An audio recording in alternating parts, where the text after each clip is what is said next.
बिस्मिल्लाहिर्रहमानिर्रहीम। अस्सलाम वालेकुम नाज़रीन, आप यूट्यूब चैनल देख रहे हैं। मैं इमरान खान हूँ। अब तक की सबसे बड़ी खबर है डोनाल्ड ट्रंप की दी हुई डेडलाइन, और डेडलाइन से पहले डोनाल्ड ट्रंप की धमकियां, जिसमें उसने कहा कि वो पूरी सिविलाइजेशन को तबाह कर देगा। और डोनाल्ड ट्रंप ने ज़मीन आसमान के कलाबे मिला दिए थे, लेकिन उसके बाद बिलाखिर जंगबंदी हो गई।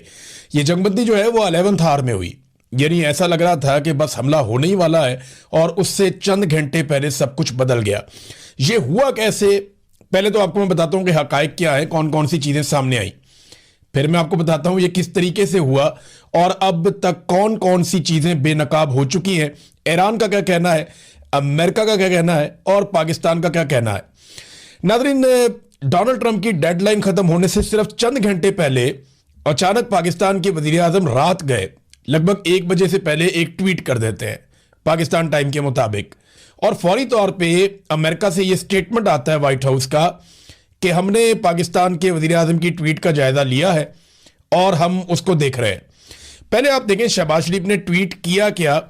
शहबाज शरीफ ने कहा जी, मशरिक़ वस्ता में जारी जंग के पुरअमन हल के लिए सिफारती कोशिशें बतदरीज मजबूती से और ताकत के साथ आगे बढ़ रही हैं, जिसके मुस्तकबिल में नताइज सामने आने की काफ़ी उम्मीद है। सफारतकारी से मसला हल करने के लिए मैं सदर ट्रंप से दरख्वास्त करता हूं कि वो अपनी डेडलाइन को 2 हफ्तों तक बढ़ा दें। पाकिस्तान ईरानी भाइयों से आबनाए हुर्मस को 2 हफ्तों के लिए खोलने की पुरजोर पुरखलूस अपील भी करता है। तमाम फरीकैन से भी दरख्वास्त करते हैं कि वो खित्ते में तवील मुद्दती अमन और इस्तेहकाम के मफाद में सिफारतकारी की खातिर मुकम्मल जंगबंदी की पाबंदी करें। इसमें पाकिस्तान ने इसराइल का नाम नहीं लिया, लेना भी नहीं चाहिए था। वैसे अमेरिका ही मैटर करता है, इसराइल तो मैटर नहीं करता। अगर इसराइल ईरान के साथ लड़ेगा तो वो 2-2.5-3 घंटे के अंदर इसराइल को चक्कर दे के रख देगा ईरान। अच्छा, ये स्टेटमेंट आता है शहबाज शरीफ का।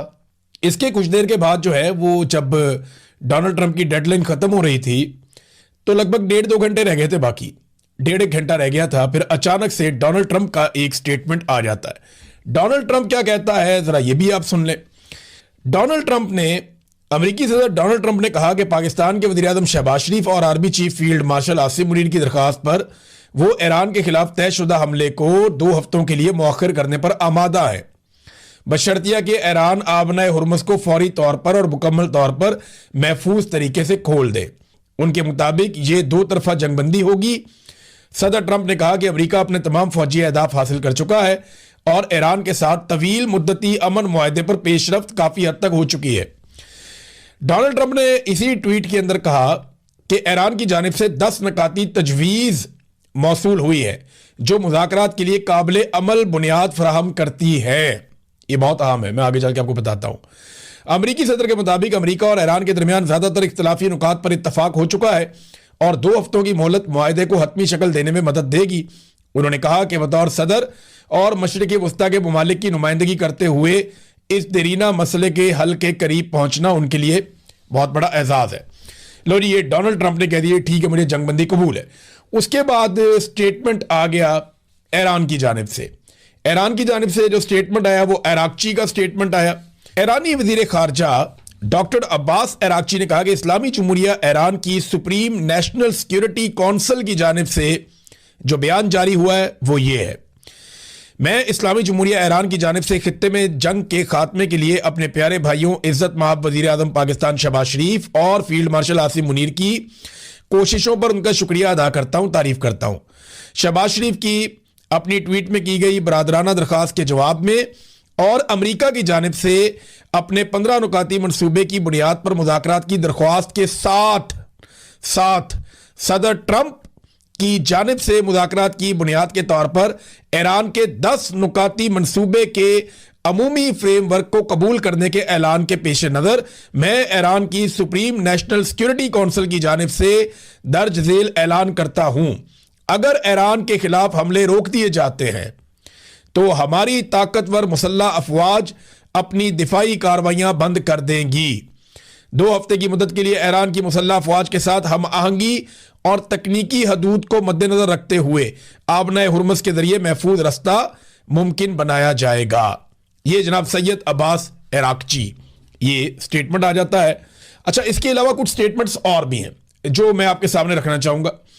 एक तो पहले आपको बताऊंगा कि ईरान की शराइत क्या है, लेकिन यहां पे जो एक बड़ा स्टेटमेंट है वो स्टेटमेंट है सुप्रीम नेशनल सिक्योरिटी काउंसिल का, जो ईरान की है। उन्होंने कहा जनाब के 2 हफ्ते की जंगबंदी और मुज़ाकरात पर जो उनका स्टेटमेंट है, उन्होंने कहा कि दुश्मन को मुजरिमाना जंग में नाकाबिले तरदीद, तारीखी और इबरतनाक शिकस्त का सामना करना पड़ा। ईरान ने अमेरिका को 10 निकाती मनसूबा कबूल करने पर मजबूर कर दिया। तजावीज़ में अमेरिका की जानिब से अदम जारहियत की जमानत देना शामिल है। आपने हुर्मत पर ईरान के कंट्रोल को जारी रखने की तजवीज़ शामिल है। बयान के मुताबिक जो यूरेनियम की अफसूदगी है उसे कबूल करने, तमाम बुनियादी और सानवी पाबंदियों को ख़त्म करना, सलामती कौंसिल और बोर्ड ऑफ गवर्नर्स की तमाम करारदादों को ख़त्म करना, ईरान को मुआवजा अदा करना, खित्ते से अमरीकी जंगी फौज के इनखला की तजवीज़ भी शामिल है। सुप्रीम नेशनल सिक्योरिटी काउंसिल के मुताबिक लबनान के खिलाफ तमाम इस्लामी महाजों पर जंगबंदी को रोकने की तजवीज़ भी शामिल है। ईरानी सुप्रीम नेशनल सिक्योरिटी काउंसिल ने फतह की तफसीलात सामने आने तक इत्तेहाद और यकजहती को बरकरार रखने की ज़रूरत पर जोर दिया। हर पाकिस्तानी को इमरान खान साहब की ज़िंदगी बचाने की कोशिश करनी चाहिए। आज इमरान खान की फैमिली और उनके जो मुआलिजीन हैं, उनके जो डॉक्टर्स हैं, वो खैबर पख्तूनख्वा हाउस के अंदर एक प्रेस कॉन्फ्रेंस करने जा रहे हैं। उसमें वो अपना मौक़िफ़ देंगे और मेरी ज़ाती राय ये है, और जो इन्फॉर्मेशन मेरे पास है, जैसे मैं पहले देखता भी रहा हूँ, कि बहुत मुमकिन है कि इमरान खान साहब की फैमिली जो है वो इन रिपोर्टों को भी मुस्तरद कर दे और इस बात का मुतालबा करे कि इमरान खान साहब को उनके ज़ाती मुआलिजीन की निगरानी में पिम्स अस्पताल लाया जाए और वहाँ पे उन्हें चेक करवाया जाए, फैमिली और ज़ाती मुआलिजीन की निगरानी में। ज़्यादा चांसेस ये हैं कि वो इस किस्म का मुतालबा करेंगे, और नहीं, ये मुतालबा करना भी चाहिए। इस वक्त ना इमरान खान साहब की ज़िंदगी बचाने का मामला है।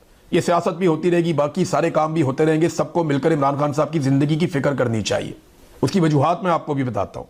देखें, इमरान खान साहब अगर सूली पर भी चढ़ जाएंगे ना, तो जिन लोगों के दिल में बुग़्ज़ और कीना भरा हुआ है ना, उनका आप कुछ नहीं कर सकते, वो फिर भी कीड़े निकालते ही रहेंगे। इमरान खान साहब को अपनी बहादुरी साबित करने का, या अपनी हुब्बुल वतनी साबित करने का, या अपनी कौम के साथ अपनी वफादारी और अपना अज़म साबित करने का, या अपने नज़रिए को साबित करने का अब उनको कोई ज़रूरत नहीं है। कुछ और करने की उनको ज़रूरत नहीं है। जो इमरान खान साहब ने साबित करना था वो उन्होंने कर दिया है। उन्होंने तारीखी जुल्म और ज्यादती बर्दाश्त की है। इस लेवल पे कभी किसी के साथ जुल्म नहीं किया गया। इसके बाद तो आप सिर्फ इंसान को कत्ल कर सकते हैं। देखिए, आप जब इंसान को मारते हैं ना, तो आप एक दफा मार देते हैं, बात खत्म हो जाती है। लेकिन जब आप किसी एक आदमी को रोज मारते हैं ना, और रोज मारते हैं, हर लम्हे मारते हैं, उसको कैद तन्हाई में रखते हैं, उसको अजियत देते हैं, तो वो एक कंटिन्यूस टॉर्चर है। वो मौत से भी बुरी चीज है जो ये लोग इमरान खान साहब के साथ कर रहे हैं। अब एक 74 साल का आदमी है, वो किसी सूरत भी इतना कुछ बर्दाश्त नहीं कर सकता जो कुछ इमरान खान साहब ने बर्दाश्त किया है, और बड़ी इस्तकामत के साथ बर्दाश्त किया। उन्हें कुछ और साबित करने की जरूरत नहीं है। सबको उनकी सेहत की फिक्र करनी चाहिए, बाकी सारी चीजें होती रहेंगी। ख्वाजा आसिफ ने कहा जी कि फैसला हुकूमत ने नहीं करना, फैसला हाइब्रिड निजाम ने मिलकर करना है, यानी एस्टेब्लिशमेंट हुकूमत मिलकर फैसला करेगी। शहबाज शरीफ ने तो यह कहा था वज़ीर आला खैबर पख्तूनख्वा को कि जनाब मैं पूछ कर बताता हूं। किससे? आसिम मुनीर से ही पूछ कर बताना था। तो इमरान खान साहब की जिंदगी को कंट्रोल करने का जो फैसला किया हुआ, तो अल्लाह रब्बुल इज्जत के कब्जे में हम सबकी जान है। लेकिन यहां पे जो जमीनी खुदा बने हुए आसिम मुनीर साहब ने कंट्रोल किया हुआ है चीजों को। ये उनका प्रॉब्लम है और किसी का प्रॉब्लम नहीं है। नवाज शरीफ को इमरान खान साहब से दुश्मनी है, बल्कि मैंने आपको कई मरतबा बताया कि नवाज शरीफ ने यह बार बार मुतालबा किया कि इमरान खान से छुटकारा दिलवाया जाए, और आसिम मुनीर जो है वो ये अमल करेंगे या कर रहे हैं। जो एक्टिविटी है वो आसिम मुनीर से करवाई जा रही है, उसको एग्जीक्यूट आसिम मुनीर साहब कर रहे हैं, और नवाज शरीफ साहब की यह ख्वाहिश है। फाज शहबाज साहब है हमारे बड़े अच्छे जर्नलिस्ट, उन्होंने एक इंफॉर्मेशन लीक की थी, वो सारी इंफॉर्मेशन निकाली थी, और उन्होंने ये बताया था दावे के साथ कि नवाज शरीफ ने एक मीटिंग में खुलेआम ये कहा कि इमरान खान को ठोक दो, अच्छा मौका है। जो मौजूदा वजीर आजम है उसको कहा था कि आज सारा कुछ हमारी फेवर में, इमरान खान को ठोक दो, ये वक्त है। नवाज शरीफ ने बार बार तरगीब दी है इस बात की। तो इमरान खान साहब की जान खतरे में है, सबको मिलकर उनकी जान बचाने की फिक्र करनी चाहिए। देखिए मसला क्या है, इमरान खान इस सिस्टम की मौत है, मिलिट्री एस्टेब्लिशमेंट और अशराफिया। जो निजाम इनको सर्व करता है ना, जिस निजाम के ये बेनिफिशरी हैं, इमरान खान उस निजाम की मौत है। ये निजाम इमरान खान के होते हुए जो है वो कायम नहीं रह सकता। इस निजाम के खिलाफ जो सबसे मौसर हथियार है ना, उसका नाम है इमरान खान। अब ये आखिरी हद तक जाएंगे। मिसाल के तौर पे अगर आप किसी की दुकान का भी मसला बन जाता है ना, नस्लों तक लड़ाई चलती है। दो लोगों की फसलें होती है ना साथ साथ, बनने की लड़ाई के ऊपर बंदे कत्ल हो जाते हैं कि बनना 1 फुट इधर क्यों है तो 1 फुट इधर क्यों है। ये इतनी छोटे छोटे मफाद के लिए पाकिस्तान जैसे मुल्क में कत्ल हो जाते हैं, यहां तो सैकड़ों हजारों अरब के मफादात हैं। इन्होंने अपनी अपनी एम्पायर्स खड़ी की हुई हैं, बेशुमार इदारे बनाए हुए हैं, लूट मार के बाजार गर्म है, इनको टैक्सेस माफ हो जाते हैं, ये जो दिल करता है खरीद लेते हैं, कौमिया लेते हैं, काबू कर लेते हैं, बेच देते हैं, जैसे दिल करता है मुल्क चला रहे, हर चीज पे कब्जा है। आप मुझे बताएं, जिन्होंने इतनी बड़ी बड़ी एम्पायर्स खड़ी की हुई हैं, इस निजाम की बुनियाद के ऊपर वो इस निजाम को गिरने देंगे? और इमरान खान इस निजाम के खिलाफ एक जिद है, इस निजाम के खिलाफ बड़ा मौसर हथियार है, इसलिए इमरान खान बहुत खतरे में। और याद रखिएगा, मैं सिर्फ इतनी बात आपको बताऊंगा कि ये सिस्टम या ये लोग इमरान खान को कभी जेल में मारने का रिस्क नहीं लेंगे, क्योंकि मुर्सी को भी जेल में नहीं मारा गया था। मैं बार बार आपको मुर्सी की बात बताता हूं, फार्मूला वही है, और यह बात सबसे पहले इमरान खान ने खुद कही थी, और मैंने उनके कहने के बाद मुर्सी वाला पूरा मॉडल स्टडी किया था कि वहां क्या क्या हुआ, किस किस तरीके से हुआ। वहां पर भी स्नाइपर राइफल इस्तेमाल की गई थी, ऊपर से लोगों को गोलियां मारी गई थी, मुजाहिरीन को।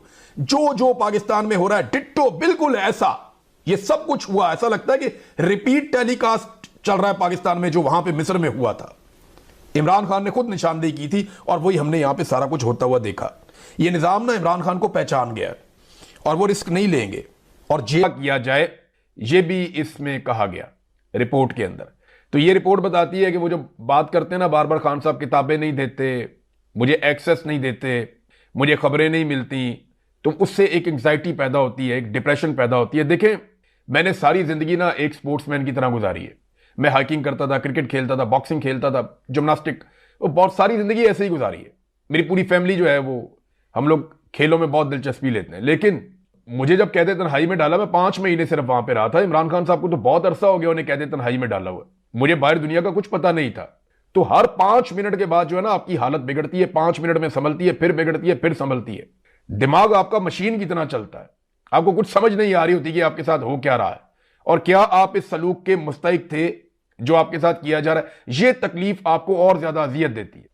ये दवाई मैं खाता हूं रोजाना, ये वाली दवाई है, ये मैं रोज खाता हूं, ये 2.5 mg है। ये मुझे डॉक्टर्स ने लिख के दी हुई है, पाकिस्तान में भी और यहां पे इंग्लैंड में आके भी। ये रोज मैं एक गोली खाता हूं, मैं ना खाऊं तो मेरा ब्लड प्रेशर नॉर्मल नहीं रहता। मुझे कभी सारी जिंदगी ब्लड प्रेशर का इशू नहीं था। ये कैद तन्हाई से वापस आया हूं, वहीं पे मुझे ब्लड प्रेशर का इशू होना शुरू हो गया था। उन लोगों ने जब 2 दफा डॉक्टर्स को बुलवाया, मेरी हालत बहुत बिगड़ गई, तो तब पता चला कि ब्लड प्रेशर बहुत ज्यादा हाई था। ये पहली दफा जिंदगी में मेरे साथ हो रहा था। मैं वापस आया तो डॉक्टर्स को जब चेक करवाया तो मुझे ये गोली हमेशा के लिए लग गई, सारी जिंदगी मुझे ये खानी पड़ेगी। मैं एक्सरसाइज करता हूं, सब कुछ करता हूं, लेकिन ये गोली मुझे साथ साथ खानी पड़ती है। ये कैद तन्हाई आपके साथ करती है। जो आदमी कैद तन्हाई में गया ही नहीं ना, वो कभी ये अंदाजा ही नहीं लगा सकता कि कैद तन्हाई क्या होती है। जरदारी साहब जेल के साथ एक कोठी के अंदर रहते थे, जहां पे उनकी खिदमत के लिए बताया जाता है कि बाकायदा लोग मुयस्सर रहते थे उन्हें, उनके अपने लोग जिनके साथ उनका दिल लगता था। कई दफा जेल से छुट्टी लेकर चले जाते थे, छुट्टियां मना के वापस आ जाते थे। नवाज शरीफ की जेल के अंदर उनकी रोजाना 10-12 मुलाकातें, 22 मुलाकातें पर डे निकलती है। नवाज शरीफ की एवरेज निकालें आप तो। बाहर एक मेला लगा रहता था, अंदर जा रहे हैं बाहर आ रहे हैं, अंदर जा रहे हैं बाहर आ रहे हैं। मियां साहब स्पेशल कमरे के अंदर एसी लगा के बैठे हुए होते थे, लोग आ रहे हैं जा रहे हैं। इन्हें कैद तन्हाई का अंदाजा भी नहीं है। कोई बुज़दिल ताना नहीं दे सकता जिसने कभी भी कैद तन्हाई में एक वक्त ना गुजारा हो। जो आदमी एक हफ्ता भी कैद तन्हाई में गुजार कर आया ना, उसने कितना बड़ा भी कंप्रोमाइज किया हो, मेरे ख्याल में वो ठीक है। लेकिन इमरान खान पे आफरीन है कि वो कंप्रोमाइज नहीं कर रहा। एक हफ्ता कैद तन्हाई का इंसान को तोड़ के रख देता है, बेड़ा गर्क कर देता है। वो आदमी लगभग 8 महीने हो गए अब वो कैद तन्हाई गुजार रहा है। उसकी मुलाकातें बिल्कुल बंद की हुई हैं, मिलने ही नहीं दे रहे। फिर रिपोर्ट कहती है जी इमरान खान साहब की एक आंख ठीक होगी। भाई एक आंख तो उनकी पहले ही ठीक थी, एक आंख से उनको नजर आना बंद हो गया था, दूसरी आंख में एक प्रॉब्लम पैदा हुआ था, उसके बारे में ये कहते हैं कि वो आंख अब ठीक है। लेकिन एक आंख जो दूसरी है उसके बारे में रिपोर्ट में बताया नहीं गया कि उसके साथ क्या हुआ, वो आंख कितनी ठीक हुई, उससे इमरान खान साहब देख पा रहे हैं या नहीं। क्योंकि इमरान खान की बहन ने कहा था कि मेरे भाई ने बताया, जो पैगाम भेजा कि मुझे नजर नहीं आ रहा, उस आंख से इमरान खान साहब को दिखाई नहीं दे रहा। अलीमा खानम क्या कहती हैं जरा ये आप सुने। लेकिन रिपोर्ट के अंदर पहले एक तजाद है, एक खराबी है रिपोर्ट में, तजाद में आपके सामने रख देता हूं। रिपोर्ट में सुप्रिंटेंडेंट अडयाला जेल बार बार यह कहता है कि अखबार भी है, टीवी भी है, किताबें भी हैं, सारा कुछ फराहम किया जा रहा है। जबकि जो डॉक्टर की सिफारिशात पर मबनी रिपोर्ट आई है वो ये कहती है कि 1 अगस्त को और 10 अगस्त को उन्होंने तजवीज़ किया डॉक्टर ने कि इमरान खान साहब को अखबार, टीवी और किताबें फराहम की जाएं, बीवी और फैमिली से मुलाकातें ज्यादा से ज्यादा करवाई जाएं। आप अंदाजा करें। लेकिन आसिम मुनीर साहब क्योंकि डरते हैं इमरान खान साहब से, इसीलिए उन्होंने इस्तिस्ना लिया। इसीलिए उन्होंने 5 साल की एक्सटेंशन ली। उन पे खौफ तारी है, वो बहुत ज्यादा खौफजदा है इमरान खान से, तो वो मुलाकात नहीं करवाते। इमरान खान को जाली तरीके से मुकदमात में फंसा के जेल में रखा हुआ है कि ये बाहर आ गया तो ये खा जाएगा हम सबको, खा तो वो जाएगा आप सबको, क्योंकि आप उसका मुकाबला नहीं कर सकेंगे। आप जो मर्जी कर ले, आप उसका मुकाबला नहीं कर सकते। आज अगर कोई बुज़दिल ये ताना देता है ना कि इमरान खान ने जेल बहादुरी से नहीं काटी, तो वो 10 दिन ऐसे गुजार के दिखाए। आसिम मुनीर साहब जितने इमरान खान साहब ने महीने गुजार दिए ना, इतने दिन वो कैदे तन्हाई में रह के दिखाएं, उनको लग पता जाएगा कि ये होता क्या, ये इतनी बड़ी अजियत है। मैंने ये टाइम गुजारा ना, मैं जानता हूं। तो इमरान खान साहब को जिन हालात में रखा गया, ये रिपोर्ट उसका बहुत थोड़ा सा अदा कर रही है। जो इंफॉर्मेशन उनकी फैमिली के पास है, जो इंफॉर्मेशन उनकी पार्टी के कुछ लोगों के पास है, या जो इंफॉर्मेशन हमारे पास है, वो इससे कहीं ज्यादा। आप अंदाजा करें, जो रिपोर्ट आई है ना, ये तो बहुत ज्यादा चेक होता है इन रिपोर्ट्स के ऊपर। ये भी नहीं बताना, ये भी नहीं बताना, ये भी नहीं बताना, ये भी नहीं करना, ये भी नहीं करना। ये तो बड़ी सेंसर्ड किस्म की रिपोर्ट होती है। तो असल हकायक इमरान खान के साथ क्या होंगे वो आप सोच भी नहीं सकते। पीपल्स पार्टी और नून लीग को जर्नैलों ने मारा था, उन्होंने मुकदमात बनाए थे, और आज वही पीपल्स पार्टी और नून लीग जर्नैलों के साथ मिलकर कौम के सबसे मकबूल लीडर को मार रही है। एस्टेब्लिशमेंट का इमरान खान से मसला क्या है? देखिए, एस्टेब्लिशमेंट का मसला यह है कि वो उनसे टूटा ही नहीं। उन्होंने कैद में डाला, वो बर्दाश्त कर गया। उन्होंने उसकी पार्टी तोड़ दी, वो बर्दाश्त कर गया। उन्होंने उसकी सियासत तबाह कर दी, वो बर्दाश्त कर गया। उन्होंने उसके ऊपर सख्तियां बढ़ा दी, वो बर्दाश्त कर गया। उसके खानदान को अजियतें दी, वो भी बर्दाश्त कर गया। उसे कैदे तन्हाई में डाल दिया, वो भी बर्दाश्त कर गया। अब ये उसकी जान के दुश्मन बने हुए हैं। याद रखिएगा, आप निकाल के पढ़े, मोहम्मद मुर्सी के साथ मिस्र में यही कुछ हो रहा था 2013 से 2019 तक। एग्जैक्टली यही कुछ हो रहा था। इसी तरह खबरें बाहर निकाली जाती थी, बताया जाता था कि अब ये हो गया, अब ये हो गया, अब ये हो गया। बीच में खबरें बाद निकाली गई कि वो मर गया, पब्लिक का रिएक्शन चेक किया गया। ये बहुत सारा कुछ उससे मिलता जुलता पाकिस्तान में हो रहा है। और ये काम तेज होता है तब जब फील्ड मार्शल आसिम मुनीर जाकर मिलते हैं फील्ड मार्शल सीसी को, जो अब सदर बना हुआ है वहां पे मिस्र में।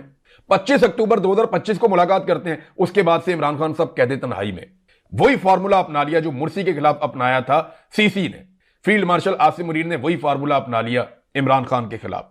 लेकिन याद रखिएगा, ना ये मिस्र है और ना इमरान खान मोहम्मद मुर्सी है। यहां पाकिस्तानी रहते हैं, ये नथ डाल देंगे, लग पता जाएगा आपको कि होता क्या है। इमरान खान सारा कुछ बर्दाश्त कर गया, लेकिन याद रखिएगा, जो कौम आपके साथ करेगी ना, अगर उसे कुछ हो गया तो आप बर्दाश्त नहीं कर सकेंगे। फौज को अब बतौर एक इदारा ये सोच लेना चाहिए और ये फैसला करना चाहिए कि चंद अफराद के जिद, अना और जाती मफाद के लिए क्या वो अपना सारा कुछ दांव पे लगा सकती है? क्या हमेशा के लिए अपना मुस्तकबिल दांव पे लगाना चाहती है? ये फौज को बतौर इदारा ये फैसला करना चाहिए। ये मैं खुलकर कह रहा हूं, बाकी उनकी मर्जी है। अलीमा खानम का स्टेटमेंट आप देखिए ना, जो उनको शक है, जो अलीमा खानम कहती हैं इमरान खान की बहन, वो क्या कहती हैं, जरा ये आप सुनिए। हमें क्या पता, उन्होंने चेक किया कि कोई रिपोर्ट नहीं है, और हम फिर से कहते हैं जज के सामने फिर जाएंगे, चाहे हमें घंटे लगा दें। आप इमरान खान को क्या चीज छुपा रहे हैं? हमें पक्का यकीन हो गया कि छुपा रहे हैं। जितनी एफर्ट की जा रही है, जितनी मेहनत हो रही है, हमें क्या पता ये इमरान खान की रिपोर्ट्स क्यों छुपा रहे हैं? इमरान खान को छुपाया क्यों है? इमरान खान को फैमिली को क्यों नहीं मुलाकात होने दी? इमरान खान की डॉक्टर से क्यों नहीं मुलाकात होने दी?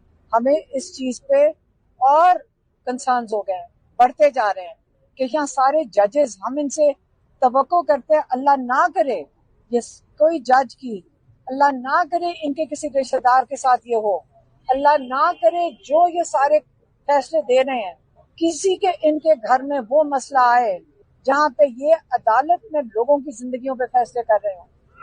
ये लोगों की जिंदगियों पे फैसले दे रहे हैं, अगर ऑर्डर पे देने हैं या इंसाफ पे देने हैं। अगर ये इंसाफ पे दे रहे होते, छोटा सा मांगा था कि शिफा इंटरनेशनल में इमरान खान का सिर्फ इन्वेस्टिगेशन और इलाज करवा दो। क्या मांगा था? रात भी नहीं रहने की जरूरत, दिन के लिए करवा दो। आज तो हम ये भी कहने को तैयार थे, रात के अंधेरे में करवा दो, सिर्फ हमारी और डॉक्टर्स की मौजूदगी में करवा दो, अंधेरे में चाहे करवा दो। उन्होंने, वो प्रोसिक्यूशन वाले ने कहा जी हमें डर लगता है लोग आ जाएंगे। ये कहा है ना प्रोसिक्यूशन, हमें डर लगता है लॉ एंड ऑर्डर सिचुएशन हो जाएगी। अब ये और भी बातें कर रही हैं, लेकिन अब देखें, अब वो कहती हैं कि हमें खतरा बढ़ता चला जा रहा है कि ये क्या छुपा रहे हैं इमरान खान साहब की सेहत के मामले में। वो क्या खिलाते हैं इमरान खान को, हमें कोई आइडिया नहीं है। वो दवाइयां कौन सी हैं जो इमरान खान को दी जा रही है, किसी को कोई आइडिया नहीं है। मुझे इन्होंने पता नहीं क्या कुछ खिला दिया, मैं बोल ही नहीं पाता था, मैं चल ही नहीं पाता था, मैं डिस्टेंस को और स्पीड को मैनेज नहीं, कोई बॉल मेरी तरफ फेंकता था मैं कैच नहीं कर पाता था। अजीब किस्म के इश्यूज हो गए थे मेरे साथ, वो इतने ज्यादा थे। उसके ऊपर मैं किताब लिख सकता हूं जो मेरे साथ हुआ। तो इमरान खान के साथ ये क्या कर रहे होंगे, ये सोचिए आप। मेरे जैसे एक आम आदमी के साथ इन्होंने